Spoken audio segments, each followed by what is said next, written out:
Hello there, Aaron Cloutier here, and welcome to episode number 3 of the Songranting podcast, where I take listener questions from social media, my email list, and anywhere else I can find in the world, and do my best to answer any songwriting related topics. So we talk about lyrics, we talk about writing melodies, understanding chord progressions, music theory, and in this episode, we're touching on the subject of recording. This is actually part 2 of a 2-part series where I got a really great question, and it asked basically, what can I do to manage nerves when I'm in the recording studio? So this is something I relate to big time. And if you happen to be new to the whole recording process and you're still learning how to write songs and you're struggling with like getting even started or finishing songs, I want to point you to a checklist that I put together. It's just a few simple steps that I always like to reference if I ever get stuck on this, and it just helps to kind of get the creative gears running. If you are watching on YouTube, you can download that at the link in the description below. And if you are listening on iTunes, you can go to fastermusiccreation.mykajabi.com/podcast. Highly recommend you grab that. It's free and it serves as a companion to this whole discussion that I'm having with myself and hopefully with you if you're watching. So anyway, let's talk about how to get into that mindset that will help you get past red light fever, as I like to call it. So in episode 2, I was talking about everything that related to recording vocals in the studio, right? And that requires a very specific skill set and mindset because, you know, there's a whole different kind of psychology to singing than what you would do if you were playing guitar. I started on guitar. That was my first instrument. And, you know, it's just a completely different mindset. It's not nearly as much of a physical instrument as singing is. There is some physicality to it and whatnot, but it's just a whole different mindset. So some of the things that I talk about today are going to be a repeat of what I said in episode 2, but there's a few new things I wanted to bring up too as far as strategies that you can implement with getting good guitar takes. So let us begin.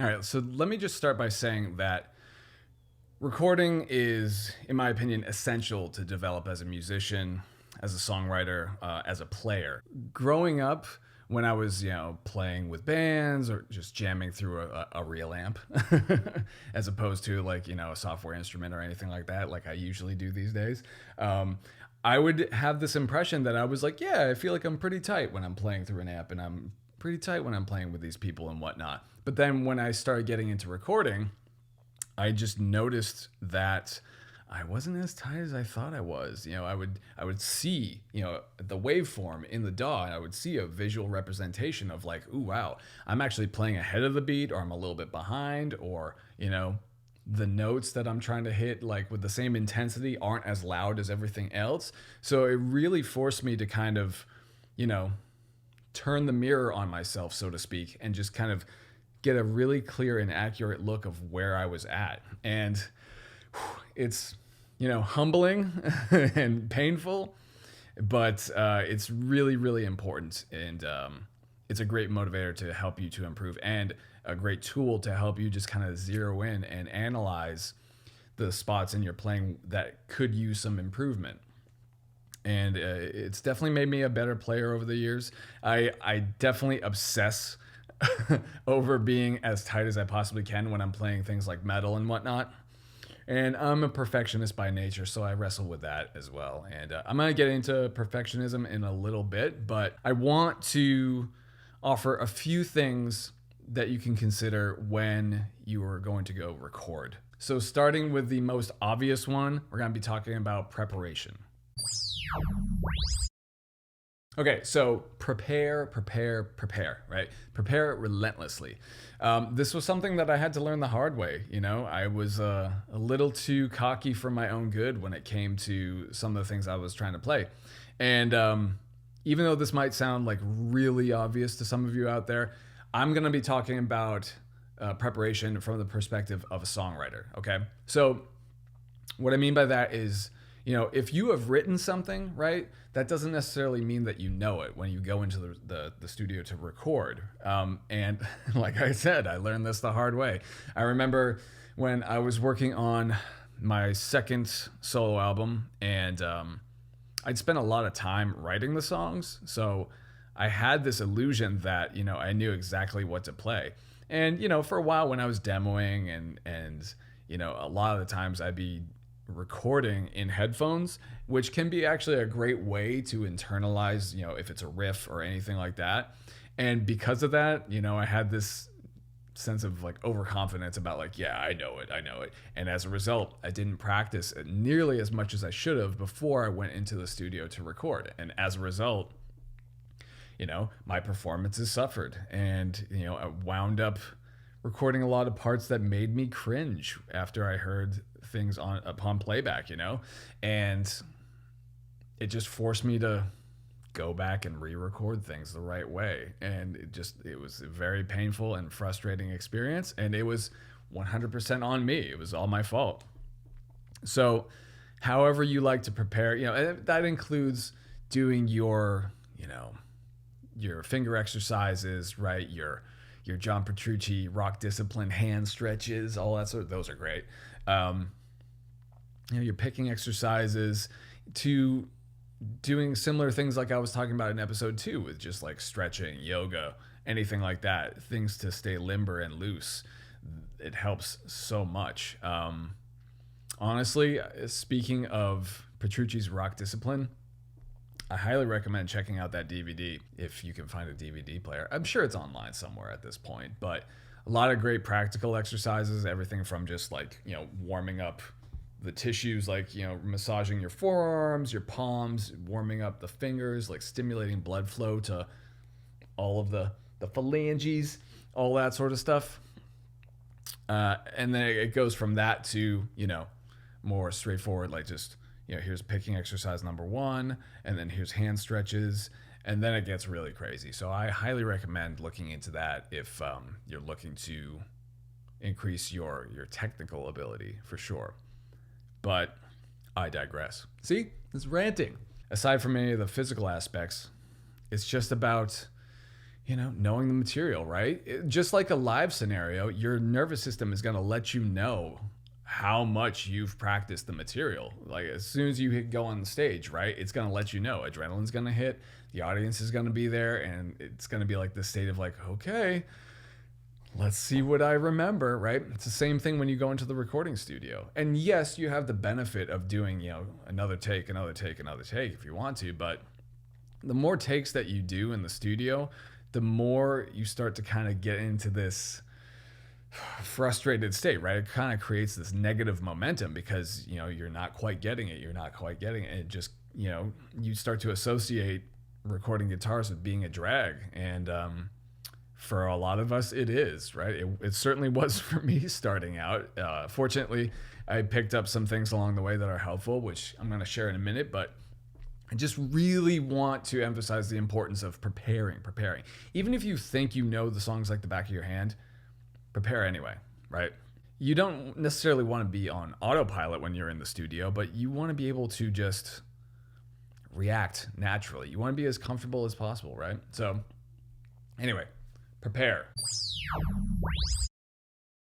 So, number 2, start with the easiest song first when you go in to record. This was an invaluable tip that I picked up because, like anything when you're going into the studio, it's all about having a productive, focused, positive mindset. You want to be riding this positive momentum when you're in the studio. So if you start with the most challenging song, it's really gonna lead to a lot of frustration and potentially create a negative momentum and just, set off a chain of events that will probably force you to come back later, or, you'll just have a bad taste in your mouth with the experience. So I really recommend that you start with the easiest song first, because 1, you'll knock that out really quick. 2, you'll really get into the swing of things, and it will be one less thing that you have to think about, right? It's just like, okay, so that song's done and you can move on to the next one. So save the most challenging material for last, right? Plus, depending on how much time that you have in the studio, maybe you're booked out, for the entire week, and you were really, really comfortable with this first song that's easy to play. You can go in there and knock it out, and then, in your downtime, you just keep rehearsing the more challenging parts of the song. And granted, everybody tracks differently, right? I'm kind of speaking from the perspective of doing everything in one fell swoop. And I know that's not necessarily the only way to do it. And I certainly don't do it like that for a lot of the things that I record, especially if I'm recording for other clients and whatnot, because I have to turn stuff around really fast. But if I am working on my own music, I want to try to get it as close to if I was playing a live show as possible. So if you're like me in that regard, right, save your hardest song for last and get the easier stuff out of the way. And in the meantime, when you go home or wherever, whatever downtime you have, just keep drilling the certain parts that are the most challenging technically or whatever, and get to it at the very end. Okay, so now I want to talk about different ways of recording, right? So I mentioned before that I like to try to record everything in one fell swoop, or as best as I can, when it's my own stuff, right? But that said, I also lean on like loop recording, right? So I want to talk about loop recording first. If you're not familiar with that term, right? For example, I use Logic Pro. So what you can do is create what's known as a cycle band in the DAW. So it's this yellow little strip. And what that does is it just loops playback. So if you hit record, it'll just keep recording the same part over and over and over, right? Loop recording. And that's how I started when I was getting into recording and whatnot. And what I discovered about myself over the years is that if I loop the same part and just keep trying to get it right each time, I wound up just having worse and worse sounding takes. And the reason being is, one, I would be playing the exact same thing over and over and over and over again. So I would actually start to kind of space out. I would just, my brain would just be like, it would be craving something new, or it'd be craving, some kind of variety in the form of, maybe a different thing to play, or even just a break, right? So my brain was starting to get overloaded and I was losing focus. The longer I would start looping, the less focused I would be on the music and the more focused I would be on my own playing. So the focus would go back to myself. And if you checked out episode 2 regarding vocals, it's the same thing, where if all the attention is on yourself, you're going to get much more self-conscious, much more tense, and you're kind of taken out of the moment. You're getting more in your own head, right? You're being taken out of that very intuitive process that allows you to, perform spontaneously, like using that spontaneous creativity that allows you to deliver something that's very emotional and genuine. So I found that I was getting very much in my head. I mean, I am prone to get into my own head anyway, just by default, if you haven't noticed. But it was really becoming a problem because I just thought every time I saw like a take where I was like, oh God, that's really sloppy, or that's really behind, or that's really ahead of the beat, I just started to get this idea like, oh wow, I'm really not a good player. Like I'm way worse than I thought I was. And though, everybody has room for improvement and whatnot, and I certainly do, I actually wasn't as bad as I thought I was because I didn't know how to approach recording in a more, natural, organic type of way, right? And you can record things all the way through, which is ideal because you've rehearsed and rehearsed and rehearsed and practiced.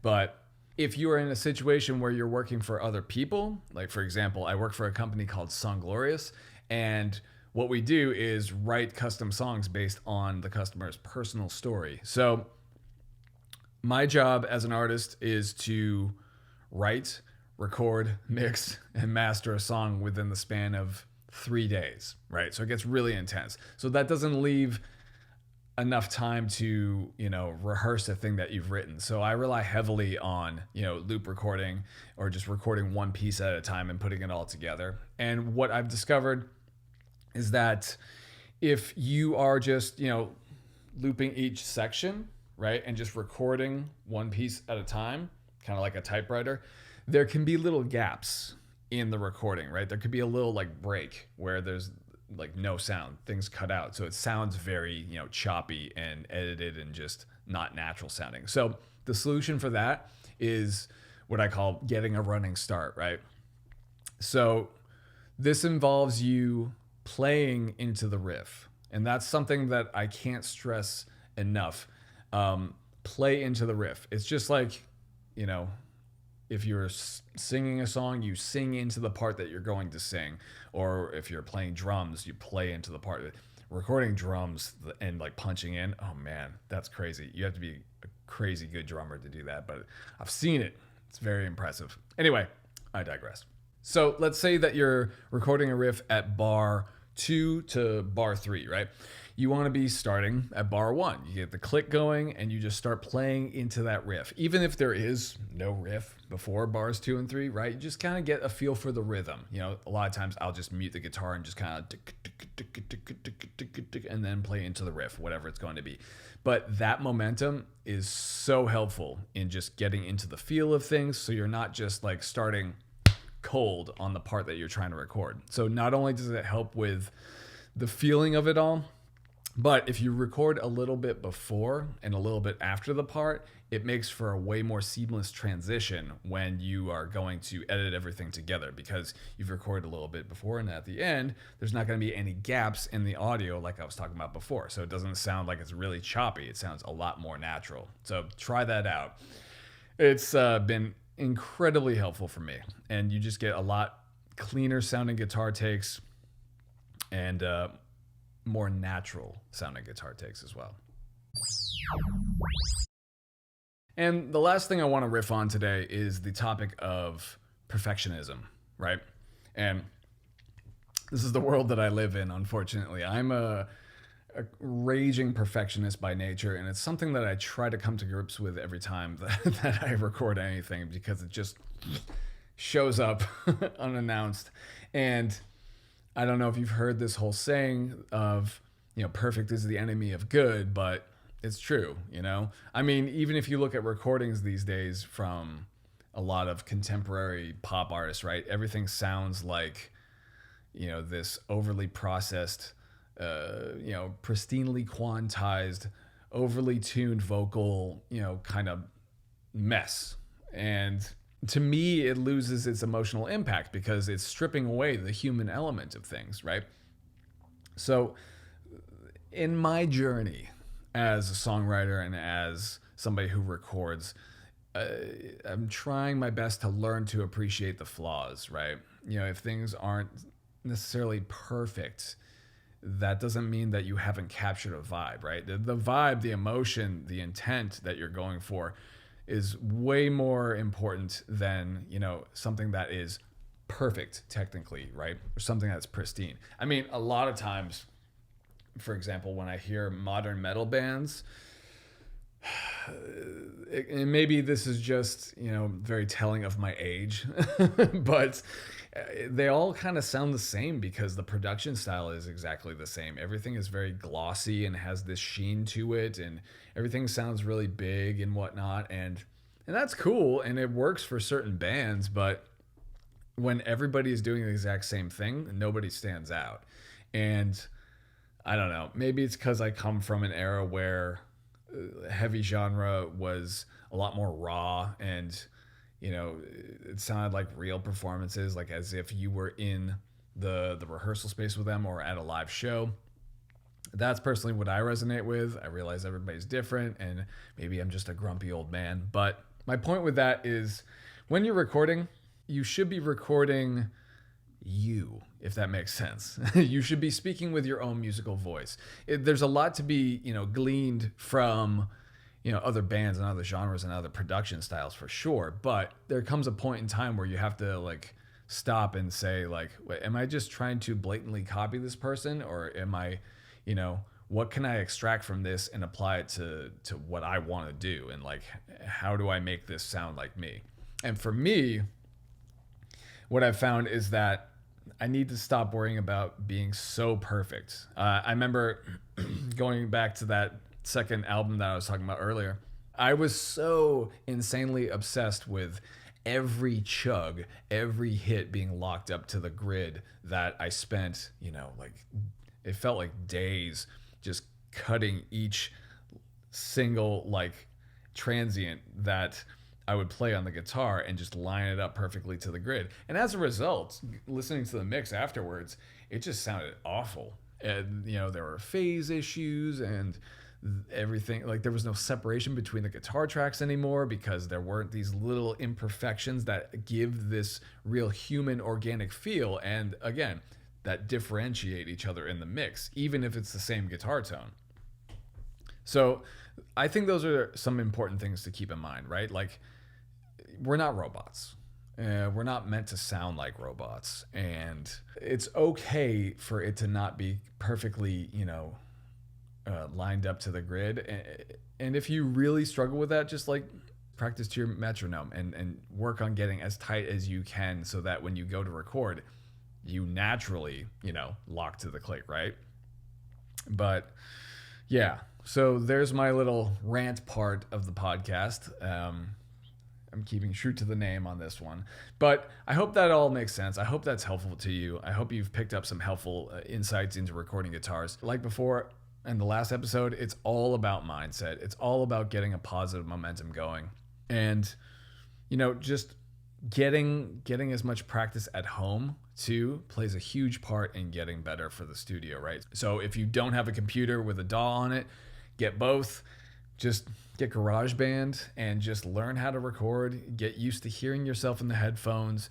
Get used to, getting a running start, playing into the riff, playing single passes, and then going back and refining things, learning how to punch in and editing and all that sort of stuff. And like I said at the beginning, if you're new to this, if you're just trying to get into recording, but you don't really know where to start, and you are having trouble with just even coming up with material, grab the free checklist in the link in the description. And I'm telling you, you'll be able to churn out some results within 10 minutes. If you follow the steps and you just allow yourself to get out of your own way and just tap into that stream of consciousness. I'm all about that, right? It's like once you hit that wave, you just ride it. Just ride that wave. So anyway, that does it for this episode. If you have any questions, drop me a comment and let me know what you would like for me to talk about in future episodes, right? Like I love questions. I bug all my students to feed me questions all the time just because it keeps, me fresh with being able to teach, and it'll keep this podcast going. So if you want it to, then let me know. All right. Thanks for watching, or thanks for listening. Songranting.